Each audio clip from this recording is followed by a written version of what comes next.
আবু হুরাইরা নামে একজন সাহাবী ছিল, যার নাম আবু হুরাইরা, বিড়াল ছানার পিতা। জলিলুল কদর একজন সাহাবী, সবচাইতে বেশি হাদিস বর্ণনাকারী সাহাবী, যাকে বলা হয় বিড়াল ছানার পিতা। রাসূল সাল্লাল্লাহু আলাইহি ওয়াসাল্লাম নাম দিয়েছিলেন আবু হুরাইরা, মানে তুমি বিড়াল ছানার পিতা। তো বিড়াল রাসূল সাল্লাল্লাহু আলাইহি ওয়াসাল্লাম পছন্দ করতেন, এবং বিড়ালের বিষয়ে বলা হয়েছে বিড়াল হচ্ছে একটি পবিত্র প্রাণী, যা তোমাদের বাড়ির তোমাদের আশেপাশে থাকতে, তোমাদের কাছে থাকতেই পছন্দ করে। এজন্য বিড়াল যে বাড়িতে থাকে, এরকম বলা হয় যে সে বাড়িতে জিনও প্রবেশ করতে পারে না। দেখেন কত সুন্দর পরিষ্কার বিড়াল। আমার পোষা বিড়ালের মাকেও ছোটবেলা থেকে আমি পালছি, আবার ওই বাচ্চাটাকেও আমি ছোটবেলা থেকেই, আমাদের বাসাতে জন্ম হয়েছে, ছোটবেলা থেকেই পালতেছি আমি। একে দুধ খাওয়ানো হয়, মাছ খাওয়ানো হয়, বাড়ির কোনো খাবার এরা খায় না। দেখেন মা এবং তার মেয়ে বিড়াল দুইজন কি খুনসুটি খেলতেছে, কি সুন্দর খুনসুটি খেলতেছে।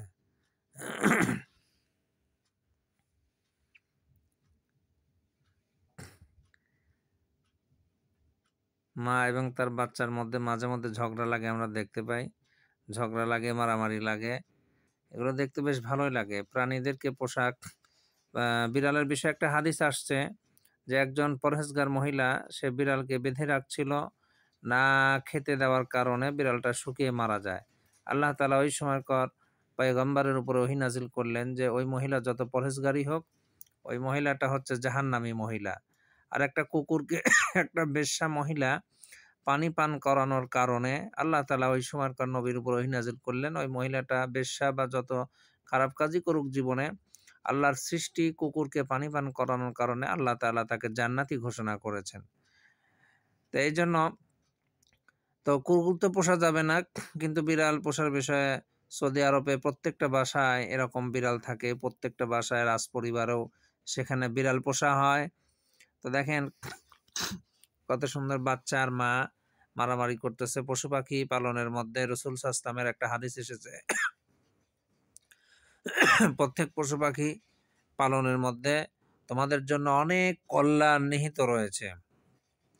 দেখেন মা মা বাচ্চার কি খুনসুটি খেলা হচ্ছে, কি আদরের খেলা হচ্ছে।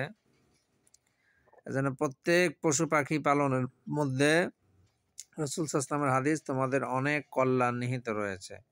এজন্য দেখুন, এরা আমাদের মতোই আমাদের বাড়িতেই থাকে, বেডেই থাকে, কম্বলের মধ্যে থাকে আমার কাছে। কি সুন্দর মারামারি, দেখতে খুব ভালো লাগতেছে। রেসলিং খেলার মতো কি সুন্দর লাগতেছে। দুজনের চেহারা অনেক খুব সুন্দর চেহারা, দেখেন।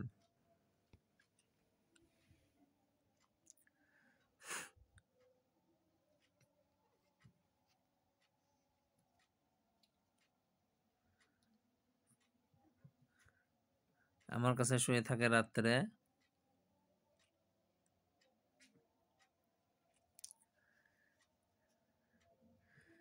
সৌদি আরবে মক্কা মদিনার বহু জায়গায়, মক্কা মদিনার এরিয়ার মধ্যে শত শত বিড়াল, প্রত্যেকটা বাড়িতেই তারা বিড়ালকে পোষে, বিড়ালকে খাবার দেয়, বিড়ালকে আদর আদর করে, ভালোবাসে।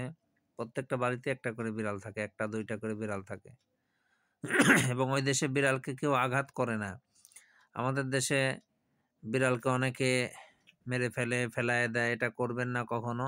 বিড়াল বাড়িতে থাকলে আপনাদের বাড়িতে বিশেষ করে ইঁদুরের যে উৎপাত, এগুলো অটোমেটিক বন্ধ হয়ে যায়। বিড়ালের আভাস পেলে ইঁদুর বাড়ি থেকে অটোমেটিক, আমাদের বাড়িতে আগে অনেক ইঁদুর ছিল, কিন্তু ওই বিড়াল পোষার পরের থেকে ওরা অটোমেটিক উধাও হয়ে পালায়ে চলে গেছে।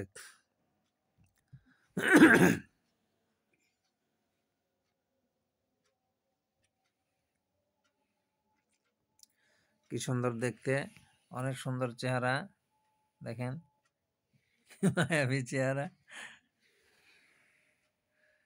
এই যে কুট্টুনি, হ্যাঁ কুট্টুনি, এই যে এই যে এই যে এদিকে তাকাও কুট্টুনি, এদিকে তাকাও, দেখেন কি সুন্দর, কি সুন্দর দেখতে আল্লাহর সৃষ্টি। এরা আজ পর্যন্ত বাইরের কোনো খাবার এদেরকে দেওয়া হয় না। বাড়িতে এদের জন্য সবসময় মাছ কেনা হয়, দুধ কেনা হয়। ওইটা ওর মাকেও ছোটবেলা থেকে দুধ খাওয়াই খাইয়ে, ফিডারে দুধ খাওয়াই খাইয়ে আমি বড় করছি। আবার এটাকেও ডেলিভারি করছি বাসায়, আবার ফিডারে দুধ খাওয়াই খাওয়ায় এই কুটিটাকেও বড় করছি। দেখেন মারামারি করলো, আবার মা তার বাচ্চাকে কিভাবে আদর করতেছে। এই হচ্ছে বাচ্চাদের প্রতি মায়ের ভালোবাসা। এটা আল্লাহ তাআলা প্রত্যেক মায়েদের ভিতরে এই রহমত দিয়ে থাকে।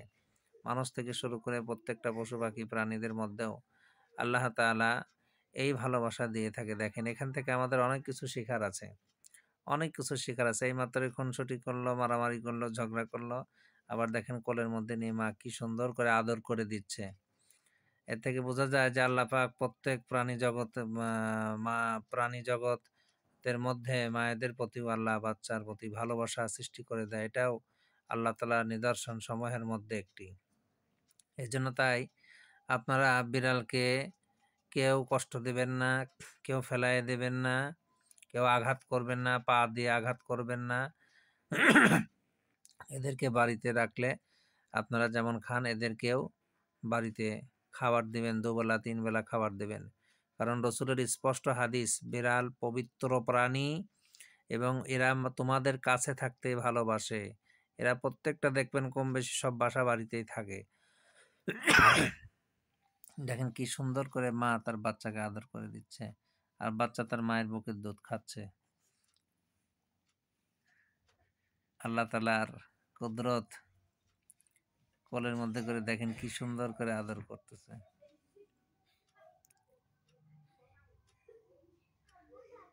মা বাচ্চা জড়াজড়ি ধরে দেখেন কি সুন্দর করে আদর করতেছে। এর থেকে আমাদের অনেক কিছু শিকার আছে। বাচ্চা তার মায়ের বুকের দুধ খাচ্ছে, মা তাকে আদর করতেছে। দেখেন এইমাত্র ঝগড়া করলে, এইমাত্র মারামারি করলে আবার বুকের সঙ্গে নিয়ে বুকের দুধ খাওয়াচ্ছে। কি সুন্দর করে কম্বলের উপরে আমার বেডরুমে শুয়ে আছে। এর থেকে অনেক কিছু আমাদের শেখার। এজন্য তাই আসুন আমরা সবচাইতে বেশি হাদিস যে সাহাবী বর্ণনা করেছেন তার নাম আবু হুরায়রা, অর্থাৎ বিড়াল ছানার পিতা। মানে তিনি বিড়াল বেশি পছন্দ করতেন। কোলের মধ্যে নিয়ে বিড়াল সবসময় থাকতেন। রাসূল সাল্লাল্লাহু আলাইহি ওয়াসাল্লাম পাশ দিয়ে যাচ্ছিলেন। হঠাৎ করে তার কোলের মধ্যে থেকে, বগলের আস্তিন থেকে একটা বিড়ালের বাচ্চা লাফ দিল। রাসূল সাল্লাল্লাহু আলাইহি ওয়াসাল্লাম দেখে মুচকি হেসে বললেন, আবু হুরায়রা, মানে তুমি আজকে থেকে বিড়াল ছানার পিতা। তখন আবু হুরায়রা এই নামটাকে রসুলের পবিত্র জবান থেকে বরকতময় নাম বের হওয়ার কারণে তার নিজের নামটা সেটাকেই সে নিজের জীবনে সেট করে নিল আবু হুরায়রা হিসেবে, মানে বিড়াল ছানার পিতা হিসেবে সেট করে নিল। যেহেতু রসুলের পবিত্র মুখ থেকে বরকতি কথাটা বের হয়েছে, এজন্য বিড়ালকে যেন আমরা কেউ কষ্ট না দেই, আঘাত না করি, ফেলে না দেই। এরা মানুষের আশেপাশে থাকতে ভালোবাসে এবং বিড়ালের বিষয়ে বলা হয়েছে পবিত্র প্রাণী। দেখেন কি সুন্দর তাদের ভালোবাসা, কি সুন্দর তাদের মা বাচ্চার ভালোবাসা। মার কোলের মধ্যে মুখ খুশি শুয়ে আছে, মা তাকে কোলের মধ্যে কিনে দুধ খাওয়াচ্ছে। সবেমাত্র মারামারি ঝগড়া বিবাদ করলো, আবার দেখেন কোলের মধ্যে নিয়ে বুকের সঙ্গে জড়ায় ধরে দুধ খাওয়াচ্ছে, ভালোবাসতেছে, আদর স্নেহ করতেছে। প্রাণী জগতের মা বা মাদের মধ্যেও আল্লাহ তাআলা বাচ্চার প্রতি এমন ভালোবাসা আল্লাহই সৃষ্টি করে দেন। দেখেন, তা আজকে এই পর্যন্ত। আল্লাহ হাফেজ, ভালো থাকবেন সবাই। আর যাদের বাড়িতে বিড়াল আছে অবশ্যই ফেলে দেবেন না, অবশ্যই আদর যত্ন করবেন, অবশ্যই ভালোবাসবেন, অবশ্যই খাবার দিবেন ঠিক মতো। আপনারা যেমন খান ওদেরকেও খাবার দিবেন।